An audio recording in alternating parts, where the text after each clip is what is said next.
I don't recognize my son anymore. Ever since he married Adaize, he barely listens to me. Mama Chinedu, what are you trying to say? I'm telling you, that girl has bewitched my son. No ordinary woman can change a man like that overnight. Bewitched him? Are you serious? The wedding in Umoka village was supposed to be remembered for joy. Instead, it became the beginning of a quiet battle that nearly destroyed an entire family. If you think marriage is only about two people, then you've never met a determined mother-in-law. The morning sun painted the red earth roads in golden light as women tied colorful wrappers and men arranged chairs beneath a giant mango tree. Drums echoed across the village while children chased one another between decorated tents. Laughter filled the air, but hidden behind every smile was a pair of watchful eyes. Adiz adjusted her coral beads and took a deep breath. Today begins forever, she whispered to herself. Today she was kind, hardworking, and respected by nearly everyone who knew her. She had grown up believing that love was built with patience, respect, and sacrifice. Beside her stood Chinedu, a young engineer who had recently returned from Abuja to establish a construction business closer to home. Calm by nature, he believed every disagreement could be solved through conversation. Standing only a few steps away was the woman who believed otherwise. Mama Chinedu. Elegant in her richly embroidered wrapper, she smiled for photographs, greeted guests warmly, and blessed the couple before everyone. But behind the gentle smile lived a heart unwilling to share her only son. My son has changed since he met that girl, she murmured to one of her friends. Oh, Mama, every man changes after marriage. She forced a laugh. Not my Chinedu. No one noticed the tightness in her voice. The celebration ended with dancing that lasted long into the evening. Villagers praised the couple, elders offered blessings, and even strangers remarked that they had never seen two people look happier together. Only one person returned home disappointed.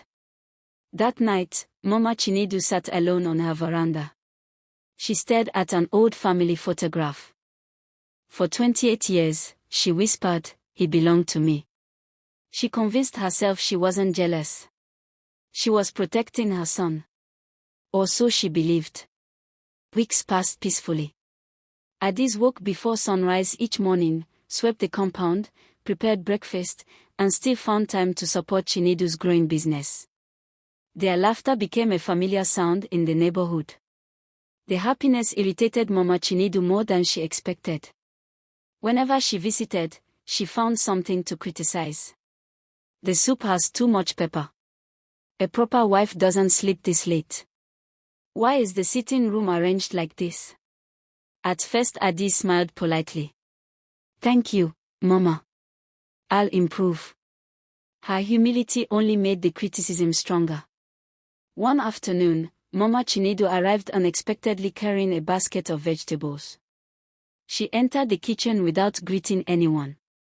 What is this? She asked, lifting a cooking pot. Egusi soup, Mama. She tasted it. Adaize, is this the soup you She cooked placed for the my spoon son? down dramatically. Yes, Mama. I My hope son you used like to it. enjoy real food before marriage. Adiz swallowed her pride. I'm still learning your family's I'm recipes. sorry, Mama. I'm still Mama learning your Chinedu family's shook her way of head. cooking.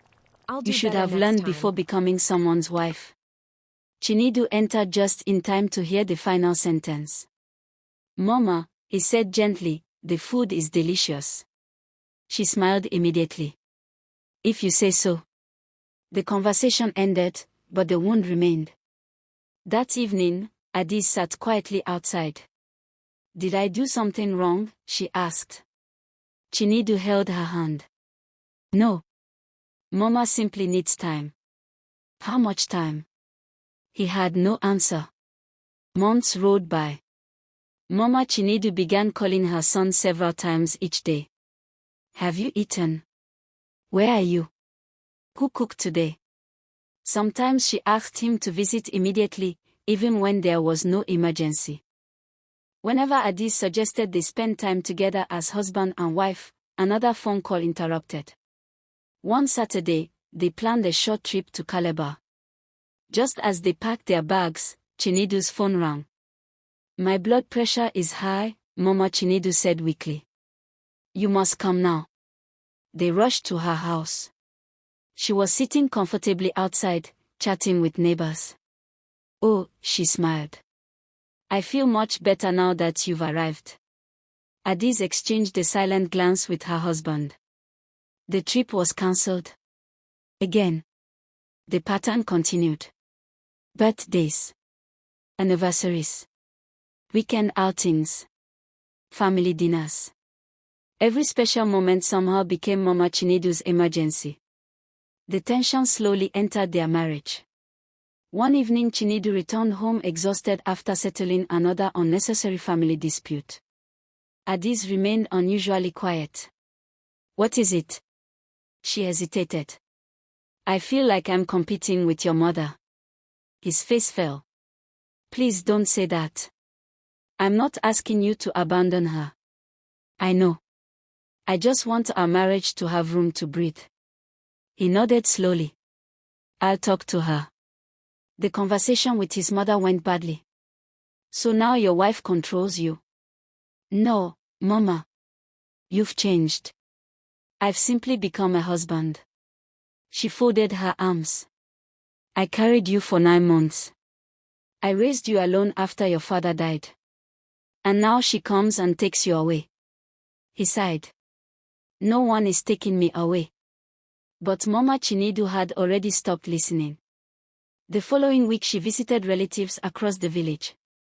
My daughter-in-law has bewitched my son, she whispered dramatically. That girl has Rumors bewitched my spread faster son. than No Hamatan ordinary fire. woman can change a man like Some that believed overnight. her. Bewitched him. Others Are you doubted. serious?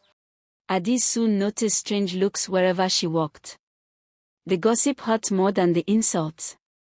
Still, she refused to fight back. If I defend myself, she told Chinedu, people will only say I'm disrespectful. Her patience became her greatest strength. Then something unexpected happened. Late one rainy evening, Mama Chinedu slipped while walking home from the market. She fractured her ankle. The relatives who eagerly listened to her gossip suddenly became too busy to help. One claimed she had a naming ceremony. Another had traveled. Another promised to visit it tomorrow. Tomorrow never came. When Adiz heard the news, she didn't hesitate. She closed her shop early. Prepared meals. Collected medicine. Cleaned Mama Chinedu's house. Helped her bathe. Changed her bandages. Day after day. Without complaint. Mama Chinedu watched silently. One afternoon she asked quietly, "Why are you helping me after everything I've done?" Adiz smiled softly. Because you're my husband's mother. And because kindness shouldn't depend on kindness received. For the first time in many years, Mama Chinedu had no reply. The weeks of recovery became weeks of reflection. She noticed how gently Adiz spoke. How carefully she managed the home. How respectfully she treated every elder. How genuinely happy Chinedu was whenever his wife smiled. One evening, while watching the couple laugh together as they prepared dinner, tears filled her eyes. She realized something painful. She had spent months fighting the very person who brought peace into her son's life. Not because Adiz was a bad wife, but because she feared becoming unnecessary. The fear had disguised itself as love. Yet it had become selfishness. When she fully recovered, the entire family gathered for Sunday lunch. The atmosphere felt unusually tense. Mama Chinedu stood slowly. Everyone fell silent. She walked toward Adiz. My daughter. The words alone shocked everyone. I owe you an apology. The room remained still. I tried to separate you from my son. I criticized you. I spread stories. I forgot that when a child marries, a family grows, it doesn't divide. Tears rolled down Adiz's cheeks. Mama Chinedu held both of her hands. Can you forgive an old woman who allowed fear to become pride? Adiz embraced her immediately. There is nothing to forgive, Mama. The room erupted into relieved laughter and applause. Even Chinedu wiped away a tear. From that day forward, Mama Chinedu became the greatest defender of her daughter-in-law. Whenever neighbors attempted to gossip, she stopped them herself. My daughter is worth more than every rumor. Years later, people no longer remembered the arguments. They remembered the transformation. Visitors often admired the harmony within the family. Many asked for the secret. Mama Chinedu would simply smile. A mother's love should prepare her child for a new family, not compete with it. Sometimes the strongest families are not those without conflict. They are the ones where pride gives way to humility, forgiveness overcomes resentment, and love grows large enough to make room for everyone. Because a family built on understanding will always outlast a family ruled by fear. Moral: love is never divided when a family grows. It multiplies when we choose humility, trust, and forgiveness over pride and control. What do you think? Was the mother wrong, or do you understand why she felt that way? Share your opinion in the comments, we'd love to hear from you. And if you enjoyed this story, please subscribe and turn on notifications so you never miss our next emotional African story. Thanks for watching, and see you in the next video.